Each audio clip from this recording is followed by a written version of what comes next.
దయ్యాలు ఉన్నాయా? కొంతమంది ఉన్నాయని, ఇంకొంతమంది లేవని కొంచెం పెద్ద కన్ఫ్యూషన్. ఈ వీడియోని చూడండి. ఈ చిన్న పిల్లాడు చీకటి గదిలో ఎవరితోనో మాట్లాడుతూ ఉన్నట్టుగా తన తల్లి చూసింది. ఏం చేస్తున్నావు నాన్న? ఏంటి? కొన్ని నెలల క్రితమే చనిపోయిన ఆ పిల్లాడి తాతయ్య లోపల ఉండడం ఏంటి అని పరిగెట్టుకుని వెళ్లి చూసేసరికి అక్కడ ఏమీ లేదు. అబద్ధం తెలియని చిన్నపిల్లల నుంచి బాగా చదువుకున్న తెలివైన పెద్దవాళ్ళ వరకు ఇలాంటి అనుభవాలు పొందినట్టు ఎన్నో రికార్డులు ఉన్నాయి. ఆఖరికి ఏమీ మాట్లాడలేని జంతువులతో సహా. ఇలాంటివి మీరు కూడా వినుండొచ్చు, లేదా మీ జీవితంలో కూడా ఇలాంటి అనుభూతులు ఎదురై ఉండొచ్చు. సో ఇప్పుడు మన క్వశ్చన్ ఏంటంటే, అసలు దయ్యాలు ఉన్నాయా? దీనికి సమాధానం కోసం ఇండియాలో టాప్ హాంటెడ్ ప్లేసెస్ అని అందరూ అంటున్న చోట్లకి వెళ్లి వెతకాలి. మనం ఈ పరీక్షలో 3 చోట్లకి వెళ్ళబోతున్నాం. మొదటిది దయ్యాలు వినబడుతున్నాయన్న చోటు, 2 కనబడుతున్నాయన్న చోటు, 3 దయ్యాలు వల్ల చెడు అనుభవాలు ఎదురవుతున్నాయంటున్న చోటు. ఈ 3 చోట్లలో కేవలం నా అనుభవాలను మాత్రమే మీకు షేర్ చేయబోతున్నా. మీకేమనిపించింది అని మీరు కమెంట్లలో రాయొచ్చు. ఇందులో మొదటిది దయ్యాలు వినబడుతున్నాయంటున్న చోటు లంబీ డెహర్ గనులు. బ్రిటిషర్స్ కాలం నుంచి ఉన్న ఈ మైన్స్ లో ఇంటర్నెట్ ప్రకారం ఒకనొక టైంలో ఇక్కడ పనిచేసే వర్కర్స్ మైనింగ్ గృహాల్లో ఇరుక్కుపోవడం వల్ల అండ్ మైనింగ్ చేస్తున్నప్పుడు విడుదలైన గ్యాసెస్ వల్ల దాదాపు 50,000 మంది కార్మికులు చనిపోయారు. ఆశ్చర్యకరమైన విషయం ఏంటంటే, చరిత్రలో ఎక్కడో దేని గురించి లిఖించబడదు. ఇలా ఈ కార్మికుల యొక్క మరణం తర్వాత అక్కడ మైనింగ్ ని ఆపేశారు. కానీ ఇక్కడ ఆర్తరాగాలు, ఎన్నో వింత సంఘటనలు జరుగుతూ ఉంటాయి. వాటికి ప్రత్యక్ష సాక్షుల్లో నేను ఒకటి. ఈ వీడియోస్ మరి ఎక్కువ చూస్తే ఆ ప్రభావం నా మీద పడుతుంది అండ్ అంత థ్రిల్ ఉండదని ఆపి డైరెక్ట్ గా చోటుకి బయలుదేరిపోయా. ఎయిర్పోర్ట్ లో దిగా ఆ మైన్స్ ని చేరుకోవడానికి కొండను ఎక్కడం మొదలు పెట్టా. పైకి వెళ్ళేసరికి చీకటి పడింది. ఇంకొంచెం సేపట్లో దయ్యాల మాటలు వినిపిస్తున్నాయని కథలుగా చెప్పుకుంటున్న చోటుకి చేరుకోబోతున్నా. ఇక్కడే నేను ఊహించని, మాటల్లో చెప్పలేని ఒక అద్భుతమైన సన్నివేశాన్ని చూసా. ఆకాశంలో నక్షత్రాలు లాంటివి ఒక ట్రైన్ లా వెళ్తున్నాయి. దీన్ని చూసిన కుతూహలంతో గుండె కొట్టుకునే వేగం పెరిగింది. అదే ఎనర్జీతో ఇంక లేచి ఆ ప్లేస్ కి బయలుదేరా. చలితో నిండిన ఆ చీకట్లో వింతగా సగం ఉన్న కట్టడాలు కనబడుతున్నాయి. బిల్డింగ్ లోపల వాటర్ డ్రాప్స్ పడుతున్న సౌండ్స్ వస్తున్నాయి. చుట్టూ లోపల పాములు కూడా ఉండొచ్చు. పూర్తిగా తెలియని దాని లోపలికి వెళ్ళడం రిస్క్ అనిపించింది. రేపు పొద్దున్న వచ్చి చూస్తే బెటర్ అని అక్కడ నుంచి బయలుదేరిపోయా. తర్వాత రోజు అక్కడికి వెళ్ళేసరికి ఆ మబ్బుల్లోంచి అసలైన మైనింగ్ ఏరియా ప్రత్యక్షమైంది. ఇక్కడే వింతగా చాలా జరుగుతున్నాయి అండ్ అక్కడికి వెళ్ళడానికి దారి కూడా సరిగ్గా లేదు. ఈ ముందున్న చోటు ఒకప్పుడు ఆఫీస్ లాంటిది మాత్రమే అంట. మనం వెళ్ళాలి అనుకుంటున్న చోటు సరిగ్గా ఇక్కడి నుంచి 5 కిలోమీటర్ల దూరంలో ఉంది. సరే, అక్కడికి బయలుదేరదాం అనుకునేది. వర్షం పడేలా ఉంది. ఈ రోజు వెళ్ళడం అంత సేఫ్ కాదు. ఒకవేళ పైకి వెళ్లే టైంలో కనుక వర్షం పడిందా చాలా రిస్క్. మనం నడుస్తున్నప్పుడు రాళ్ళు పడచ్చు, చేతులు పడచ్చు, ఏదైనా జరగచ్చు. సో రిస్క్ ఎందుకని 2 days అక్కడే ఒక రిసార్ట్ లో స్టే చేశా. ఈ రోజేమో కొంచెం మంచి ఎక్కువ ఉంది. వెదర్ రిపోర్ట్ చూస్తే వర్షం పడే అవకాశం తక్కువ ఉందని ఇంకా లేట్ చేయకుండా స్టార్ట్ అయిపోయా. పైకి ఎక్కుతున్నాను కానీ నా మనసులో ఒకే ఒకటి అనుకుంటున్నా, ఎట్టి పరిస్థితిలో వర్షం పడకూడదని. నడుస్తూ పైకి వెళ్ళడానికి ఆల్మోస్ట్ గంట పైన టైం పట్టింది. మొత్తానికి పైకి చేరుకున్నా. ఇక్కడ స్మెల్ చాలా వెరైటీగా ఉంది. క్లైమేట్ కూడా చాలా చల్లగా ఉంది.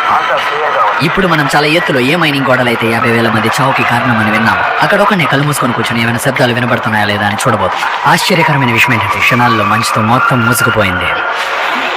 అరేంజ్మెంట్స్ కంప్లీట్ అయిపోయి ఇప్పుడు నా స్టాఫ్ నన్ను ఇక్కడ ఒకనే వదిలేసి అందరూ కిందకు వెళ్ళిపోయారు. వాళ్ళకి నాకు వాకీ టాకీ ద్వారా మాటలు జరుగుతున్నాయి. మనల్ని గమనించడానికి పైన ఎగురుతున్న డ్రోన్ నుంచి ఎక్కువ సౌండ్ వస్తుంది. ఆ డిస్టర్బెన్స్ నాకు వద్దని తీసేయమన్నా. సైన్స్ ప్రకారం కళ్ళకు గంతలు కట్టుకోవడం వల్ల మనసు యొక్క ఏకాగ్రత వినే శబ్దం మీద ఎక్కువ అవుతుంది. చెప్పడం మర్చిపోయా, ఇక్కడ కాళ్ళని ఎక్కువసేపు కింద పెట్టడం అంత మంచిది కాదు. ఎందుకంటే ఇక్కడ చాలా రక్తాన్ని పీల్చే జలగలు ఉన్నాయి. అవి మన మీదకి ఎక్కి కుట్టినట్టు కూడా మనకి తెలియదు. రకరకాల సౌండ్లు వినబడడం మొదలై పక్షులు అయి ఉండొచ్చు అని పెద్ద సీరియస్ గా తీసుకోలే. చాలా రకాల సౌండ్స్ వినిపిస్తుంది. ఇక్కడే నాకు ఆశ్చర్యాన్ని కలిగించే ఒక విషయం జరిగింది. దగ్గరలోనే ఇక్కడ చిన్నపిల్లలు ఏదో పాట పాడుతున్నట్టు వినిపిస్తుంది. ఈ విషయం ఇక్కడ ఎడిటింగ్ లో చూసాకే అర్థమైంది. కెమెరా దగ్గర ఉన్న మైక్ కి దగ్గరలోనే ఆ పాట వచ్చినట్టు రికార్డ్ అయింది. ఆ టైంలో అక్కడ కూర్చున్న నాకు అది ఏమాత్రం తెలియదు. గాలి కొంచెం బలంగా అయింది. మనం కూర్చున్న చోటు చాలా ప్రమాదం. ఎందుకంటే ఒకవేళ అటువైపు కనుక పడితే వినిపించినట్టు ఎవరో మాట్లాడుతున్న శబ్దాలు రావడం మొదలైంది. నిజమా లేదా ఇంత ఎత్తులో ఉండడం వల్ల కలిగిన భ్రమ అన్న కన్ఫ్యూషన్ లో ఉన్నా. మేబీ గాలి సౌండ్ అయ్యి ఉండొచ్చేమో అని అనిపించింది. కళ్ళు మూసుకోవడం వల్ల ఇంకో పెద్ద సమస్య ఏంటంటే, కాలు మీద ఏదో జలగలు పాకుతున్నట్టు మైండ్ ఊహించుకుంటుంది. ఇలాంటి ప్రెషర్ లో నాకు వినబడుతున్న సౌండ్స్ ని మీరు కూడా జాగ్రత్తగా వినండి.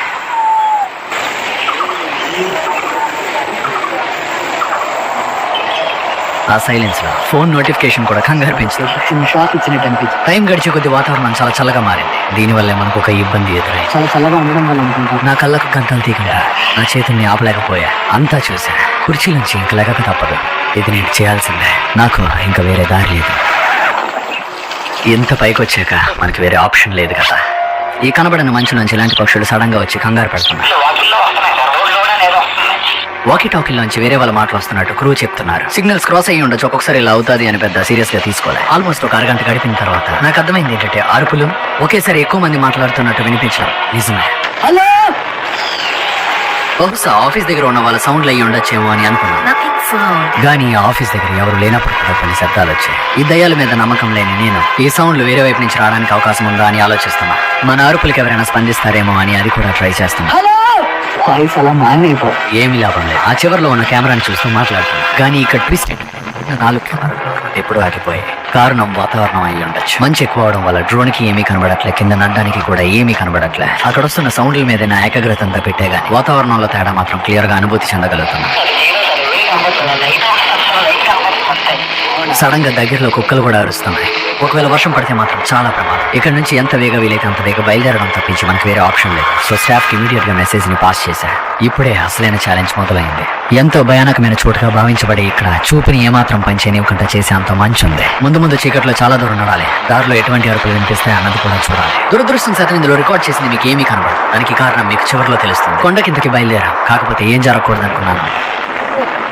సరిగ్గా అదే జరిగింది. టైం ఇప్పుడు చాలా లేట్ అయింది. ఇంత దారుణమైన వర్షాన్ని ఎప్పుడూ చూడలే. సాయంత్రం 7 వెళ్తురు బానే ఉంది అని అనుకున్నాను. మొత్తం ఒకేసారి చిన్న చీకటి అయింది. దారి ఏ మాత్రం కనిపించట్లేదు. చాలా కన్ఫ్యూజింగ్ గా ఉంది. ఇది కొండ కాబట్టి పైనుంచి నీళ్లు పడడం మొదలైంది. సడన్ గా మొత్తం చిన్న చీకటి అయింది. లైట్ ఉన్న చోటు తప్పించి ఏమీ కనపడట్లేదు. దారి తప్పిపోయింది. ఆ టైంలో ఎలా వెళ్తున్నాం, ఎక్కడికి చేరుకోబోతున్నాం అని ఏ మాత్రం తెలియదు. మనం ఏదో ఒకటి ఆలోచించాలి, కొంచెం ఫోకస్డ్ గా. స్టాఫ్ ఇప్పటికే చాలా అలిసిపోయారు అండ్ వాళ్ళలో కూడా ప్రెషర్ పెరుగుతుంది. చుట్టూ జాగ్రత్తగా విన్నాక వర్షం ఇంకా పెద్దదయ్యే అవకాశం ఉందనిపించింది. నేను నిరాశపడితే నా స్టాఫ్ కూడా నిరాశపడతారు. సో అంత బానే అవుతుందని ఒక ఆశతో ముందుకు నడుస్తున్నా. కొంత దూరం నడిచాక ఒక శుభ సూచకం కనబడింది. ఇది మనుషులు తిరుగుతున్నారు అన్నదానికి ఒక సంకేతం. ఈ డబ్బులు మనమైతే పారేసుకోలే, ఎందుకంటే సాధారణంగా మనం 500 నోట్లు వాడం కదా. ఇప్పుడు ఒక నమ్మకం వచ్చింది. ఇలా ఇంకొంచెం సేపు ముందుకు నడిచాక ఒక డాగ్ ఎదురైంది. సింపుల్ గా ఆలోచిస్తే ఈ టైంలో ఆ డాగ్ ఏమైనా తినాలంటే ఖచ్చితంగా మనుషులు ఉన్న వైపే వెళ్ళాలి. ఈ ఒక్క క్యాలిక్యులేషన్ తో దాన్ని చాలా సేపు ఫాలో అయ్యాను. అదృష్టం శాతం ఈ రాత్రి బయటపడగలిగాం. మన మెదడుని ఆశ్చర్యంలోకి తోసేసిన ఈ చోట్లో దయ్యాల మాటలు వినిపిస్తున్నాయా లేదా అన్న ప్రశ్నకు సమాధానం మరికొన్ని ప్రశ్నలకు దారితీసింది. మొత్తం మీద ఇదొక కొత్త అనుభూతి అనే చెప్పాలి. ఇప్పుడు మనం తర్వాత వెళ్ళబోయే చోటు వెస్ట్ బెంగాల్లో ఎంతో పేరున్న డౌ హిల్ చర్చ్. ఇక్కడ దయ్యాలు ఉన్న చాలా సంఘటనలు జరిగినట్టు ఎన్నో కథలు వినిపిస్తున్నాయి. టైమ్స్ ఆఫ్ ఇండియా లాంటి కొన్ని న్యూస్ ఆర్టికల్స్ ప్రకారం ఈ చుట్టూ ఉన్న గుబురైన అడవుల్లో చెట్లు నరికే లోకల్ వాళ్ళు ఎన్నో వింత విషయాలను కల్లారా చూశారంట. అలానే ప్రస్తుతం వాడకంలో లేని 19వ శతాబ్దంలో బ్రిటిషర్స్ చేత విక్టోరియా స్టైల్లో కట్టబడిన ఈ డౌ హిల్ చర్చ్ లో రాత్రిలో తెల్లని బట్టలు వేసుకుని ఒక ఆవిడ తిరుగుతున్నట్టు వింత శబ్దాలు చేస్తున్నట్టు ఎన్నో కథలు వినబడుతున్నాయి. ఆవిడ తిరగడానికి కారణం తీరని కోరికలని కొందరు భావిస్తున్నారు. ఇంకొంచెం సేపట్లో ఆ భయానకమైన చర్చికి చేరుకోబోతున్నాం. కాకపోతే గేటు దాటే ముందే ఒక సమస్య. లోపలికి వెళ్తా కుదరదు. గమ్మని బండి వెనక్కి తీయండి. పైకి వెళ్ళడానికి పైన ఊర్లో ఉన్న వాళ్ళకి మాత్రమే పర్మిషన్ ఉంది. కేవలం 50 ఇల్లులు మాత్రమే ఉన్న ఈ చిన్న పల్లెటూరు పేరు డౌ హిల్. ఇక్కడే బ్రిటిషర్స్ ఒకప్పుడు ఎంతో ఘనంగా చర్చ్ ని స్కూల్ ని కట్టించారు. ఈ గేటే దానికి దారి. కారణాలు పూర్తిగా తెలియగానే ఇప్పుడు చర్చ్ లోపలికి వెళ్ళడం నిషేధం. దాంతో పాటు బయట వాళ్ళకి ఈ గేట్ దాటడానికి కూడా పర్మిషన్ లేదంట. ఈ విషయం ఆ సెక్యూరిటీ ఆయన మన వాళ్ళకి మామూలుగా చెప్పిన బాల్ కానీ అవసరానికి మించి కొంచెం దురుసుగా చెప్పాడు. సరే దారి దొరక్కంటా పోతే ఏదో ఒకటి ఆలోచిద్దామని పక్కనే ఉన్న క్యాంటీన్ లో కూర్చున్నా. ఇక్కడే మనకు ఒక విషయం తెలిసిందే. ఇక్కడ నుంచి దగ్గరలో ఉండడానికి హోటల్స్ ఏమీ లేవు. సో పైన ఊర్లో వాళ్ళు టూరిస్టులకి కొంత డబ్బుల్ని తీసుకొని వాళ్ళ ఇళ్లలో ఉండడానికి చోటునిస్తున్నారు. దీన్నే ఇక్కడ హోమ్ స్టే సర్వీసెస్ అంటున్నారు. సెక్యూరిటీ అంకుల్ కి వీళ్ళే కరెక్ట్. సో ఇప్పుడు మనం హోమ్ స్టే కస్టమర్స్. ఎలా ఉంది? ఫైనల్ గా మన స్టాఫ్ తో అవసరానికి మించి దురుసుగా మాట్లాడి మనల్ని ఆపడానికి ఎంతో ప్రయత్నించిన ఈ సెక్యూరిటీకి ఒకసారి బాయ్ చెప్పి సోదరా వెళ్ళొస్తాం. రాత్రులు బయట మాత్రం తిరగండి. చర్చి దగ్గరికి అస్సలు వెళ్ళకూడదు. ఈ మాట గుర్తు పెట్టుకోండి. పెద్ద సెక్యూరిటీ గార్డులకి దిక్కు లేదు. ఆపేది మా పార్టీ. ఆ గుబురైన చెట్ల మధ్య మా ప్రయాణాన్ని మొదలు పెట్టాం. కొంచెం దూరం ముందుకెళ్ళాక ఎన్నో భయంకరమైన కథలకు కారణమైన ఎంతో కాలం నుంచి వాడుకలో లేని డౌ హిల్ చర్చ్ నాకు ఎదురైంది. ఏంటి అది అని అడిగా.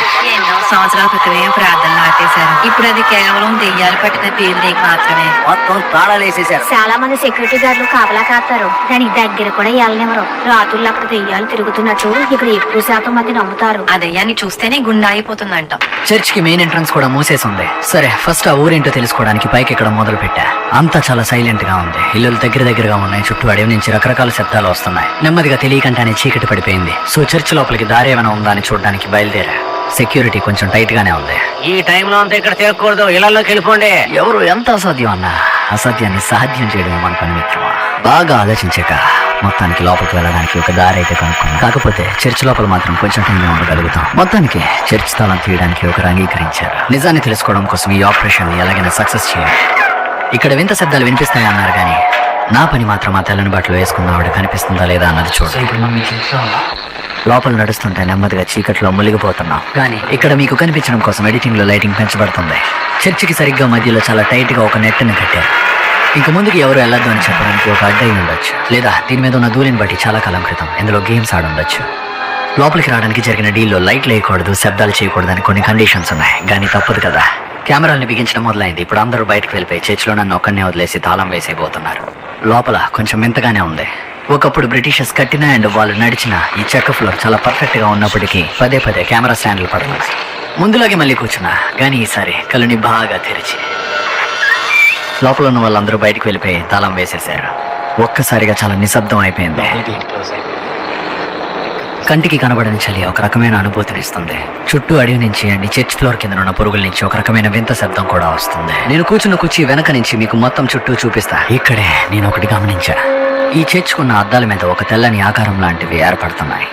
లైట్ రిఫ్లెక్షనే కదా అని అనుకున్నా. కానీ ఆశ్చర్యకరమైన విషయం ఏంటంటే అన్ని అద్దాలు ఒకలాగా ఉన్నప్పటికీ కొన్ని అద్దాల మీద అందులో కొంత భాగం మీద మాత్రమే ఈ రిఫ్లెక్షన్ ఏర్పడుతుంది. అందరూ అంటున్నా తెల్లని బట్టలు వేసుకున్నాడు అంతేనా? ఇంకో పక్క లోపల స్మెల్ చాలా ఇబ్బందిగా ఉంది. చాలా కాలం నుంచి కిటికీని తెరకపోవడం వల్ల కావచ్చు. కానీ ఒక్కటైతే నిజం, ఈ బ్రిటిష్ కాలపు అద్దాల్లోనే ఏదో స్పెషాలిటీ ఉంది. ఇప్పుడు నా మనసులో నడుస్తుంది ఒకే ఒక ప్రశ్న. ఆ తెల్లని ఆకారం ఈ అద్దాల మీద ఎందుకు ఎంత వింతగా ఏర్పడుతుంది అని. దగ్గరికి వెళ్లి ఆ అద్దాల్ని చూస్తే సాధారణంగానే అనిపించాయి. ఇక్కడ వింత ఏంటంటే దూరం నుంచి అద్దం లేని కొన్ని చోట్లలో కూడా తెల్లని ఆకారం లాంటి రిఫ్లెక్షన్ ఏర్పడుతుంది. అండ్ అద్దం ఉన్న కొన్ని చోట్లలో ఏర్పడట్లేదు. ఇంకొంచెం సేపు ఫోకస్డ్ గా గమనిస్తే ఖచ్చితంగా దీనికి సమాధానం దొరుకుతుందన్న నమ్మకం నాకు. కాకపోతే ఓపెన్ చేసేసాం సార్. మనకి సహకరించిన వరకు కొంచెం కంగారు పడుతున్నారు. మీరు బయటికి రావాల్సిన టైం అయింది. ఇంకా ఇక్కడ నుంచి బయటకు వెళ్ళడం తప్పించి మనకి వేరే ఆప్షన్ లేదు. కొంతకాలం తర్వాత మళ్ళీ అద్దాలని ఒకసారి బయట నుంచి క్లియర్ గా చూడడానికి వెళ్ళా. ఏమీ పెద్ద తేడా లేదు. ఈ చోట్ల సైన్స్ ని ధిక్కరించిన కొన్ని విషయాలు నన్ను ఆశ్చర్యంలోకి నెట్టాయి. ఏది ఏమైనా ఇక్కడ రెండే అవకాశాలు ఉన్నాయి. ఒకటి, చాలా మంది చెప్తున్నట్టే రాత్రులు మాత్రమే కనిపించే ఆ తెల్లని బట్టలు వేసుకున్న ఆవిడ నిజంగానే తిరగడం. 2, అద్దం పైన మధ్యలో ఉన్న పగుళ్ళు, దానిపైన పేరుకుపోయిన ఒక రకమైన పదార్థం లాంటి దాని వల్ల సైన్స్ లో లైట్ యొక్క సిద్ధాంతాన్ని సైతం ధిక్కరించేలా కనబడే ఒక దయ్యం లాంటి అపూహే కావచ్చు. ఇంకా ఇక్కడితో దీన్ని ఆపి మనం ఆఖరి చోటికి బయలుదేరాల్సిన టైం వచ్చింది. ఇండియాలోనే కాదు, ఏషియా ఖండంలోనే అత్యంత భయానకమైన చోటుగా పేర్కొందిన బాంగఢ్ కోట.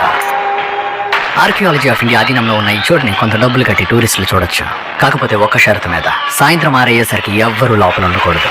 దీని వెనకతలో ఉన్న కథ ఏంటంటే, ఎంతో మంది రారాజుల్ని తన అందంతో మంత్రముక్తుల్ని చేసిన ఈ బాంగడి యువరాణి రత్నావతి సౌందర్యానికి ఒక మంత్రిగాడు ఆకర్షితుడయ్యాడు. రాణిని ఎలాగైనా తన సొంతం చేసుకోవాలన్న కోరికతో తన మంత్రశక్తినంతా ఒక నూనె సీసాలోకి దారిపోసి ఎలాగోలా రాణికి చేర్చగలిగాడు. అయితే అదృష్టం కొద్ది యువరానికి ఈ విషయం తెలిసిపోయింది. ఆ సీసాని కోట బయట ఉన్న ఒక బండరాతికేసి విసిరికొట్టింది. ఇక్కడ ఎవ్వరూ ఊహించని విషయం జరిగింది. రాయి అయస్కాంతంలా మాంత్రికుడి వైపు ఆకర్షింపబడింది. మంత్రిగాడిని రాయి నలిపేసింది. అయితే ప్రాణం పోయే ముందు మంత్రిగాడిచ్చిన శాపం వల్ల సంవత్సరం తిరగకముందే రాణి ఇంకా రాజ్యం 2 నాశనం అయిపోయాయి. అయితే ఈ రోజుకి కోరిక తీరని ఆ మాంత్రికుడు ఆత్మ తన పగ తీర్చుకోవడానికి ఈ కోటలో 6 గంటలు అయ్యేసరికి తిరుగుతూ ఉంటుంది. నాకు ఇంట్రెస్టింగ్ గా అనిపించిన విషయం ఏంటంటే, ఇప్పటికీ ఆ రాణి అందాన్ని పొగిడిని ఎవరికైనా ఒక 10 రోజుల వరకు బాధలు తప్పవు. పొగిడితేనే ఇబ్బందులు తప్ప అంటున్నారు కాబట్టి మనం డైరెక్ట్ గా రానికి ఐ లవ్ యూ చెప్దాం.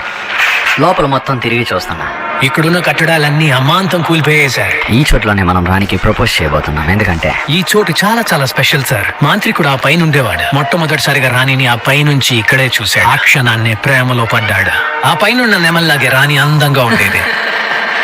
టైం 5:30 అయింది. సెక్యూరిటీ వాళ్ళంతా ఖాళీ చేయించడం మొదలు పెట్టారు. కానీ మనం మాత్రం సీక్రెట్ గా స్పెషల్ ప్లేస్ లో ఉన్నాం. కరెక్ట్ గా 6 అయ్యేసరికి దాదాపు లోపలంతా ఖాళీగా ఉంది. మనం విన్న కథలే నిజమైతే ఈ పాటికి లోపల మాంత్రికుడు ఆత్మ తిరుగుతూ ఉండాలి. ప్రపోజ్ చేయడానికి చాలానే ప్లాన్ చేశాను, కానీ సరే తప్పుగా అనుకోకండి, పేరు కూడా అవ్వలే. మీ అందం చాలా గొప్పదని విన్నా. ఆ తరపు నుంచి అభినందన. గిఫ్ట్ మాత్రం అడగద్దా? ఓకే, నెక్స్ట్ రాబోయే రోజులు ఏమవుతుందో చూడాలి. నా కేర్లెస్ వాకింగ్ టాక్ నుంచి వెళ్ళిపోయా. తర్వాత రానున్న రోజుల్లో నిజంగానే నేను ఏమాత్రం ఊహించినవి జరిగాయి. అక్కడి నుంచి బయలుదేరడంతోనే ఉన్నట్టుండి ఏంటి కారాలడం ఇబ్బందిగా ఉందని చూస్తే ఇక్కడ టైర్ ప్యాచ్ అయిపోయింది. సో ఉన్నట్టుండి ఈ అడిగి మధ్యలో ఉండిపోయాం.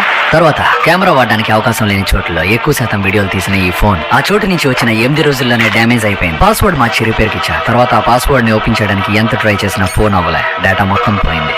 సరే, ఈ 2 ఓకే, అప్పుడప్పుడు జరుగుతూనే ఉంటాయి. కానీ నేను అసలు ఎక్స్పెక్ట్ చేయలేదు ఏంటంటే, ఎంత ప్రయత్నించినా రికవరీ అవ్వలేదు సార్. ఈ వీడియోలన్నీ స్టోర్ చేసిన హార్డ్ డిస్క్ ఇన్ని సంవత్సరాల్లో ఎప్పుడూ లేనిది మొట్టమొదటిసారిగా క్రాష్ అయిపోయింది. దాన్ని రిపేర్ చేయడానికి ఎంత ప్రయత్నించినా అవ్వలే. ఆశ్చర్యంగా కొన్ని రోజుల తర్వాత పరిస్థితులు అంతా బాగవడం మొదలైంది. ఇదంతా కేవలం ఒక కోఇన్సిడెన్సే కావచ్చు, లేదా నిజంగానే మనిషి కన్నా ఒక పెద్ద శక్తి ఉండొచ్చు, లేదా మీకు ఎంటర్టైన్మెంట్ ఇవ్వడం కోసం ఒక ఫిల్మ్ మేకర్ చేసిన ఎగ్జాజరేషన్ అయినా కావచ్చు. కానీ ఒకటి మాత్రం నిజం, 100% ఈ మైండ్ లో ఉన్న భయమే పెద్ద దయ్యం. దాన్ని గెలవడం మాత్రం కేవలం మన చేతుల్లోనే ఉంది. అక్షరాల ఇలానే అనుకున్నాను.